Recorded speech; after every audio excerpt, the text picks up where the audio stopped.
పశ్చిమ గోదావరి జిల్లా ఆకివీడులో ఉద్రిక్త వాతావరణం నెలకొంది. పెద్దపేటలోని రామాలయాన్ని సందర్శించడానికి వెళ్లిన డిప్యూటీ స్పీకర్ రఘురామకృష్ణరాజుని అడ్డుకుని దాడికి ప్రయత్నించిన ఒక వర్గం. అప్రమత్తమైన పోలీసులు రఘురామకృష్ణరాజుని క్షేమంగా బయట తీసుకొచ్చారు. దాడికి యత్నించిన వారిని కూటమి నాయకులు అడ్డుకున్నారు. కూటమి నాయకులపై మేకులు, కర్రలు, రాడ్లతో దాడి చేశారు.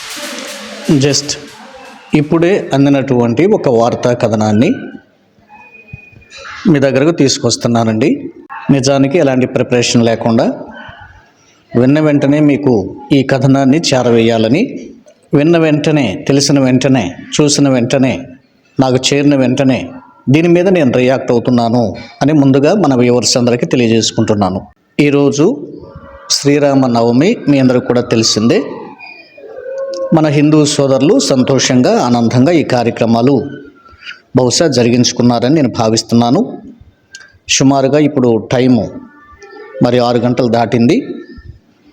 సో ఈరోజు పండుగ చక్కగా వారు ఆనందోత్సాహాలతో జరిగించుకున్నారని, వారు వారి కుటుంబాలు దీవించబడాలని, రక్షించబడాలని, నిజదేవుని యొద్దకు రావాలని ఆకాంక్షతో వారికి నా యొక్క ఆశీస్సులు, బ్లెస్సింగ్స్ నేను అందిస్తున్నాను. మన హైందవ సోదరులకు కూడా పండుగ వేళ. రఘురామకృష్ణరాజు గారు మీ అందరికీ తెలిసిన వ్యక్తే. ఉపసభాపతి, ప్రస్తుత అధికార పార్టీలో ఉన్నారు, ఎమ్మెల్యేగా. అలాగే అదనంగా డిప్యూటీ స్పీకర్ పోస్ట్ కూడా ఆయన చూస్తున్నట్లుగా ఉన్నారు. రఘురామకృష్ణరాజు గారిపై నాకు ఎలాంటి ద్వేషం కానీ, ఏదో తెలియని బాధ కానీ, కోపం కానీ లేవండి. సాధారణంగా నార్మల్గా నేను క్రిస్టియన్ గనక ఆయన ఆయా సందర్భాల్లో ముఖ్యంగా దళిత క్రిస్టియన్స్ని ఆయన టార్గెట్ చేస్తున్నాడు గనక, క్రైస్తవ సమాజానికి ఇబ్బందికరంగా ఆయన కామెంట్ చేస్తూ ఉన్నారు కనుక నేను ప్రతిఘటిస్తూ ఉన్నాను. కేవలం మాటల ద్వారా మాత్రమే, సోషల్ మీడియా వేదికగా వారి సందేశాలను, వారి ఉద్దేశాలను క్రైస్తవ సమాజానికి ఇబ్బందికరంగా ఉంటున్నాయి కనుక వాటిని నేను ఖండిస్తూ వస్తున్నాను. మీకు తెలిసిందే. గత 1-2 రోజుల క్రితం కూడా వారు, నేను కలిసి TV5 ఛానల్లో కూడా ఒక డిబేట్లో పాల్గొనడం జరిగింది. వారు చేసినటువంటి అనాలోచనతో కూడిన వ్యాఖ్యలను పబ్లిక్గా TV5 ఛానల్లో నేను ఖండించడం కూడా జరిగింది. ఇది మంచి పద్ధతి కాదు, పద్ధతి మార్చుకోండి అని కూడా నేను వార్ను చేయటం, ప్రేమతో మాట్లాడటం జరిగింది. అది నిన్న అతను చెప్పినట్టుగా చదివేవాళ్ళు paper. Yes sir, thank you so much deputy speaker గారు. Thank you. Reverend John Babu గారు, సుప్రీంకోర్టు జడ్జిమెంట్ గురించి మీ టేక్ ఏంటి? మతం మారితే కులం వర్తించదు. Thank you to this opportunity Murthy గారు. నా మాటలు వినిపిస్తున్నాయండి? Yes sir, please go head. Thank you. First of all దీన్ని అందరూ గుర్తుంచుకోవాల్సిన విషయం ఏంటంటే, ముందుగా త్రిపుల్ ఆర్ గారికి కూడా నేను థ్యాంక్స్ చెప్తున్నాను. అట్లాగే అడ్వకేట్ గారు ఉమేష్ గారు అనుకుంటారు, వారికి కూడా నేను థ్యాంక్స్ చెప్తున్నాను. ముందుగా మనందరం గుర్తుంచుకోవాల్సిన ముఖ్యమైన విషయం ఏంటంటే మూర్తి గారు, ఇది కేవలం సుప్రీంకోర్టు రీఅఫర్మ్, అంటే ఉన్నటువంటి విషయాన్ని స్పష్టం చేసింది. దర్శిత్ అంతే. ఇదేదో కొత్తగా అమలయ్యింది అంటూ సోషల్ మీడియాలో తెగ ట్రెండ్ అవుతుందండి. దీన్ని నేను ఖండిస్తున్నాను ఫస్ట్ ఆఫ్ ఆల్. ఇకపోతే ఈ రోజున ఆకివీడు పెదపేటలో ఆయనపై రాళ్ల దాడి జరిగింది అన్నట్లుగా సోషల్ మీడియా మెయిన్ లైన్ ఛానల్స్లో రావటం నేను చూశాను. బహుశా దీనిపైన నాకంటే ముందుగా మా సోదరులు రమేష్ గారు, ప్రొఫెసర్ రమేష్ గారు స్పందించడం నేను చూశాను. వీలైతే ఆ వీడియో క్లిప్ కూడా చిన్నగా మీకు ప్లే చేస్తాను, చూద్దురు కానీ. సరే, విషయాలు దాదాపుగా మీకు తెలుసండి. అక్కడ ఏదో ఒక రామాలయం కట్టాలని, ఒక చర్చి స్వాధీనంలో, ఆధీనంలో ఉన్నటువంటి ఆ స్థలాన్ని తిరిగి హిందూ విధానంలోకి లాగేసేయాలని, ఆకివీడు పెదపేట అనగానే ఆ యొక్క పేటలో, ఆ ప్రాంతంలో ఉన్నవారంతా మేము క్రైస్తవులవే బాబు, ఇక్కడెవరు కూడా హిందువులు లేరు, మీరు మరలా వచ్చేదో దేవాలయం కడతానంటారేంటి అని ఆయన మీద తిరుగుబాటు బావుట ఎగరేశారు. ధైర్యంగా ఆ ఊరంతా, ఆ పేటంతా కదలి వచ్చి ఆయన ఎదుర్కొన్నారు. మేబీ ఒకరో ఇద్దరో ఆయనకు అనుకూలంగా ఉండి ఆయన రెచ్చగొట్టారని, ఆయన అక్కడికి తీసుకొచ్చారని, ఆ ఆలయం గురించి ఇన్ఫర్మేషన్ ఇచ్చారన్న సంగతులు తర్వాత బయటకు వచ్చినాయి. టోటల్గా ఈరోజు ఎందుకండి మీకు పని కట్టుకొని అక్కడికి వెళ్ళడం ఎందుకు? అక్కడ ఉద్రిక్త పరిస్థితి ఉంది, ప్రజలు వ్యతిరేకిస్తున్నారు. కనీసం 100కి 90 మంది వ్యతిరేకిస్తున్నారు. నిజం చెప్పాలంటే 100కి 99 మంది వ్యతిరేకిస్తున్నారు. అక్కడ ఏం కట్టొద్దు అంటున్నారు. అయినా నేను కడతాను, కట్టి తీరుతాను అంటూ మీరేమన్నా మరి ప్రలాభాలు పలుకుతూ, ప్రగల్భాలు పలుకుతూ, మరి అధికారం మీ చేతుల్లో ఉంది కనుక, అధికార పార్టీ మీ చేతుల్లో ఉంది కనుక, పోలీస్ యంత్రాంగం మీ చేతుల్లో ఉంది కనుక, పదవులు మీ చేతుల్లో ఉన్నాయి కనుక, మరి మీరు మాట్లాడి కట్టాను తీరతాను అంటూ చేయటం ఏమంత సమంజసం అండి? ఇట్లా ఇప్పుడు అక్కడ ఉద్రిక్తత పరిస్థితులు ఏర్పడ్డాయి. ఏదో దాడి జరిగిందంట. దాడి చేసింది ఎవరు? దళితుల, లేకపోతే మీరే ఏర్పరచుకున్న గోండాల వల్ల ఇట్లాగా కావాలని వాంటెడ్గా క్రియేట్ చేశారేమో అని మేము ఎందుకు అనుకోకూడదు? కృష్ణరాజు గారు, నా మాట అర్థమైందా? ఇప్పుడు ఆ పెదపేట మీద కక్ష తీర్చుకోవటానికి ఏదో ప్లాన్ చేసి, ఒకవేళ మీరే గోండాలను ఏర్పాటు చేసుకున్నారేమో, ఈ కలహం వచ్చేటట్లుగా ఏర్పాటు చేసుకున్నారేమో, రాళ్ళు విసిరేయించుకున్నారేమో, గొడవలు వస్తే దాని ప్రకారంగా వాళ్ళ మీద ఏదన్నా చర్య తీసుకోవచ్చు అని మీరు ఏదైనా ప్లాన్ చేశారేమో అని మేమెందుకు అనుమానించకూడదు? అలాంటి పరిస్థితుల్లో అక్కడికే మీరు పని కట్టుకుని ఈ రోజున అక్కడికి వెళ్ళాల్సిన అవసరం ఏంటి? మీరు ప్రజానాయకులా, లేకపోతే ఒక ప్రజా విప్లవకారుడా? మీరు విప్లవకారుల్లాగా మీరు ఎందుకు ప్రవర్తిస్తున్నారు? ఒక నాయకులుగా, ఒక హోందాగా మీరు ప్రవర్తించాల్సిన మీరు ఈ పండగ రోజు ఆ ప్రజల మధ్య ఏంటండి ఈ గోల, ఏంటండి ఈ రద్దీ, ఏంటండి ఈ నాన్సెన్స్ ఏంటండి? సరే అనుకుందాం కాసేపు, అక్కడ ఎవరో గిట్టన వాళ్ళే ఈ పని చేశారని. మరి దానికి కారణం ఎవరు? మీరే కదా. మీరు అక్కడికి వెళ్ళబట్టే కదా. వాళ్ళే మీ ఇంటికి వచ్చి మీ మీద దాడి చేయలేదు కదా. మీరు వాళ్ళ ఇళ్ళకి వెళ్ళారు, వాళ్ళ పేటకి వెళ్ళారు, అక్కడ ఏదో గుడి కడతామంటూ వాళ్ళని ఇబ్బంది పెడుతున్నారు కనుక వాళ్ళు మీ మీద ప్రతిఘటించారేమో. అది ఇంకా తేలాల్సి ఉంది. పోలీసులు దాన్ని తేలుస్తారు. అప్పటిదాకా కొంచెం వెయిట్ చేయాలి. కనుక ఏదో ఒక వర్గం, వెనకబడిన వర్గాలు, బలహీన వర్గాలు ఏదో దాడి చేసినాయి అంటూ వార్తా కథనాలు వస్తున్నాయండి. ఓకే, వీటిని నేను పూర్తిగా మరి వీటిని ఖండిస్తున్నాను. ఇలా అలజడి రావటానికి మరి కృష్ణరాజు గారే కారణం, రఘురామకృష్ణరాజు గారే కారణం. ఆయన మరలా దాన్ని రేపుతూ, నేను మాట ఇచ్చాను కనుక నెరవేరుస్తాను, మాట తప్పేది లేదు, మడం తిప్పేది లేదు అన్నట్టుగా ఈయన మరి చేయటం వలన, అక్కడికేదో వెళ్ళటానికి ప్రయత్నం చేయటం వలన, మంది మార్బలంతో వెళ్తుంటే మరి ఎవరో చాటు నుండి రాళ్ళు రువ్వాలంట.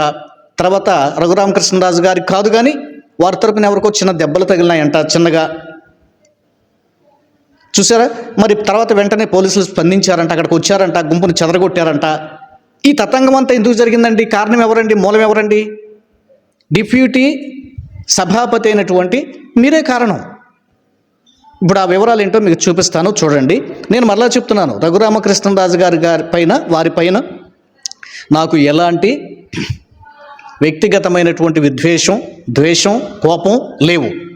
కేవలం క్రిస్టియానిటీని ఆయన ఆడిపోసుకుంటాడు, క్రిస్టియానిటీ మీద ఆయన పడుతున్నాడు, క్రైస్తవులకు వ్యతిరేకంగా ఏదో చట్టాన్ని అడ్డు పెట్టుకోవాలని అధికారంతో ఏదో ఒక రీతిగా ఆలోచించి అవమానకరంగా డైరెక్ట్గా ఇండైరెక్ట్గా ఆయన మాట్లాడుతూ వస్తున్నారు కనుక వీటిని మేము ఖండిస్తున్నాం క్రిస్టియన్ రైట్స్ ఆర్గనైజేషన్ నుండి. ఇప్పుడు అది మీకు చూపిస్తాను, అదేంటో చూద్దాం. పశ్చిమ గోదావరి జిల్లా ఆకివీడులో ఉద్రిక్త వాతావరణం నెలకొంది. పెద్దపేటలోని రామాలయాన్ని సందర్శించడానికి వెళ్లిన డిప్యూటీ స్పీకర్ రఘురామకృష్ణరాజుని అడ్డుకుని దాడికి ప్రయత్నించిన వర్గం. అప్రమత్తమైన పోలీసులు రఘురామకృష్ణరాజుని క్షేమంగా బయట తీసుకొచ్చారు. దాడికి యత్నించిన వారిని కూటమి నాయకులు అడ్డుకున్నారు. కూటమి నాయకులపై మేకులు, కర్రలు, రాడ్లతో దాడి చేశారు. దీంతో పలువురు కూటమి కార్యకర్తలకి తీవ్ర గాయాలయ్యాయి. ఆకివీడు పెద్దపేటలో శిథిలమైన రామాలయాన్ని పునర్నిర్మిస్తామని రఘురామకృష్ణరాజు చెప్పారు. అయితే ఆ స్థలంలో నందమ్మ గుడి ఉండేదని కొంతమంది ఆందోళన చేస్తున్నారు. ఈ క్రమంలోనే గొడవ జరిగింది.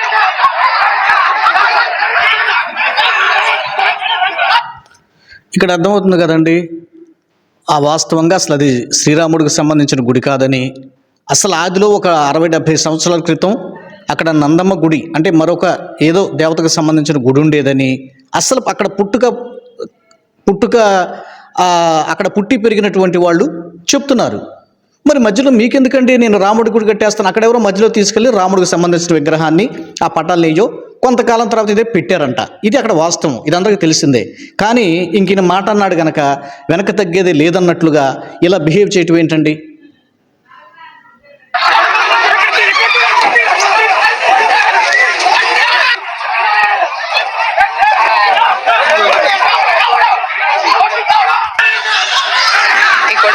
నుంచి మా ప్రతినిధి రవి మరింత సమాచారం అందిస్తారు. రవి, ఏంటి చాలా పెద్ద గొడవే జరిగినట్టు కనిపిస్తోంది. ఏకంగా డిప్యూటీ స్పీకర్ మీదే దాడికి ప్రయత్నించినట్టుగా చెప్తున్నారు. ఏం జరిగింది అసలు? ఆకివీడు పెద్దపేటలో ఈ తీవ్ర ఉద్రిక్త పరిస్థితి అయితే నెలకొందని చెప్పుకోవచ్చు. ఎందుకంటే అక్కడ పెద్దపేటకు సంబంధించి పురాతన కాలం నాడు పూర్వకాలంలోనే అక్కడ ఒక పాత రామాలయం ఉంది. అయితే ఆ రామాలయం శిథిల దశలో ఉండటంతో ఇటీవల కాలంలో రామాలయాన్ని పునర్నిర్మించాలంటూ స్థానికంగా కూడా ఒక వర్గం వారు డిమాండ్ చేసిన పరిస్థితి. ఈ క్రమంలోనే అక్కడ రామాలయం ఉందా లేదా అనే విషయం చూసే నోటీస్ పాయింట్, అక్కడ ఒక వర్గం వారు కావాలని రామాలయం కట్టాలని కాదండి, ఒక వర్గం లేదండి. అక్కడ ఉంటే 1-2 ఫ్యామిలీస్ ఉన్నారంతే. ఊరంతా క్రిస్టియన్సే. నిజానికి ఆ ఊళ్ళో ఒక్క హిందువు కూడా లేడని వాళ్ళే స్టేట్మెంట్ ఇచ్చారు. ఇది రియల్, ఇది ఫ్యాక్ట్. డిప్యూటీ స్పీకర్ రఘురామకృష్ణరాజు వెళ్ళారు. అక్కడ 2వ వర్గం వారు అది తమకు చెందిన స్థలం, అది చర్చికి సంబంధించినటువంటి స్థలంగా కూడా చెప్పుకుంటూ వచ్చారు. ఈ నేపథ్యంలో ఇరు వర్గాలకు మధ్య అప్పట్లో కూడా నోట్ దిస్ పాయింట్, ఈ స్థలము చర్చికి సంబంధించింది. ఎంతో కాలం క్రితమే దీన్ని కొనుగోలు చేశాము. చర్చికి సంబంధించిందని వాళ్ళు ధైర్యంగా ఎట్లా చెప్తున్నారండి? ఇది చర్చికి సంబంధించిన స్థలము అని చెప్పుకొస్తున్నారు అంటూ వీళ్ళు క్రాచ్ చేస్తున్నారు. ఈ వార్తలు చెప్పే వ్యక్తి అది రామ మందిరం ఉంది అన్నట్టుగా చెప్పుకొస్తున్నారు. వీళ్ళు ఫ్యాక్ట్ చెక్ చేయరు, ఏదో వాళ్ళకి తోసించి చెప్తారు. నిజానికి అక్కడ రియల్గా అది శ్రీరాముడికి సంబంధించిన గుడి కానే కాదు. 1. 2, అది క్రైస్తవులకు సంబంధించిన క్రీస్తు చర్చికి సంబంధించినటువంటి స్థలం అది అని కూడా వాళ్ళు చెప్తున్నారు. ఏ కారణం లేకుండా వాళ్ళు ఎట్లా చెప్తారు? ఇది మేధావులు ఆలోచించాలి. జరిగాయి. ఈ రోజు శ్రీరామనవమి కావడంతో రఘురామకృష్ణరాజు పూజలు చేసేందుకు అక్కడికి వెళ్ళారు. అయితే అప్పటికే ముందుగా పెద్ద ఎత్తున ఈరోజు శ్రీరామనవమి కాబట్టి ఇంకా శ్రీరామనవమి పూజలు చేయడానికి మీకు ప్రక్కన ఏమి లేవా రాజుగారు, కృష్ణరాజు గారు? అదే దొరికిందా మీకు? అంటే పంతం నెగ్గించుకోవటానికి. అసలు మీరు ప్రజానాయకుల, ప్రజల మీద పంతంలు తీర్చుకునే వ్యక్తి మీరు? ఏంటో నాకేం అర్థం కావట్లా. చంద్రబాబు గారు, ఈ విషయాలు మీ దృష్టికి వచ్చినాయో లేదో, బహుశా వచ్చినా మీరు సైలెంట్గా ఉంటున్నారో మాకు తెలియదండి. సీఎం గారు, ఇట్లాంటి వాటి మీద మీరు స్పందించాలని మేము సవినీయంగా మనవి చేసుకుంటున్నాం. నారా లోకేష్ గారిని, సీఎం గారిని స్పందించాలి. ఇట్లాంటి విషయాల మీద స్పందించి న్యాయం సత్వర జరిగేటట్లుగా చూడండి. ఇది భయంకరమైన ఉద్రిక్తలకు దారితీసేలాగా నాకు అనిపిస్తుంది. చేరుకున్నటువంటి స్థానికులు ఒక వర్గం వారు రఘురామకృష్ణరాజును అడ్డుకునే ప్రయత్నం చేశారు. గుడిలోకి వెళ్లకుండా పూజలు చేయకుండా కూడా నిరోధించే ప్రయత్నం చేశారు. ఈ క్రమంలోనే ఇరు వర్గాలకు మధ్య ఘర్షణ జరిగిన నేపథ్యంలో పోలీసులు వారిని కొంత కంట్రోల్ చేసే ప్రయత్నం చేసినప్పటికీ కూడా స్థానికంగా కూటమి నాయకులపైన స్థానికులు తిరగబడి పెద్ద ఎత్తున కూడా దాడి చేసిన సందర్భం కనిపించింది. ఈ క్రమంలోనే ఇరువురికి చాలా తీవ్రమైన గాయాలయ్యాయి. వారి ఇరువురిని కూడా ప్రస్తుతం భీమవరంలోని ఆసుపత్రికి తరలించి వాస్తవానికి కనిపిస్తుంది. దీనిపైన పూర్తి స్థాయిలో అయితే పోలీసులు ఇక్కడ చెప్తున్న వార్తలను బట్టి వాస్తవానికి రఘురామకృష్ణరాజు గారికి ఏం కాలేదండో. ఇది చూడండి, మీరు ఎందుకు కొట్టుకు చేస్తారా నాయన? ఈ దెబ్బలు తగిలినటువంటి ఇద్దరు కూడా బహుశా నాకు తెలిసి వీళ్ళంతా దళితులే. మేబీ ఒకవేళ 2 వర్గాలకు విడిపోయి కొట్టుకుంటున్నారేమో. ఈ 2 వర్గాలకి గాయాలైనాయి పెద్ద ఎత్తునే అని చెప్తున్నారు. మరి ఫ్యాక్ట్ ఏంటో మనకు తెలియదు.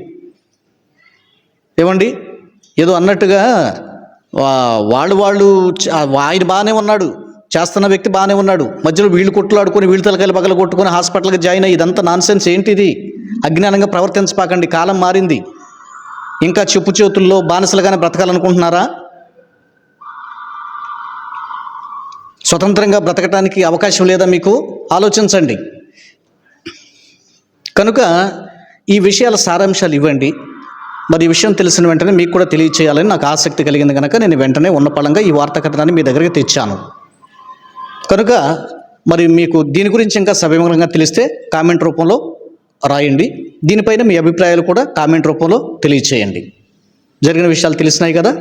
తర్వాత ఇంకా క్లియర్గా వార్తా కథనాలు వస్తే మనం తర్వాత మళ్ళీ మాట్లాడుకుందాం. Thank you.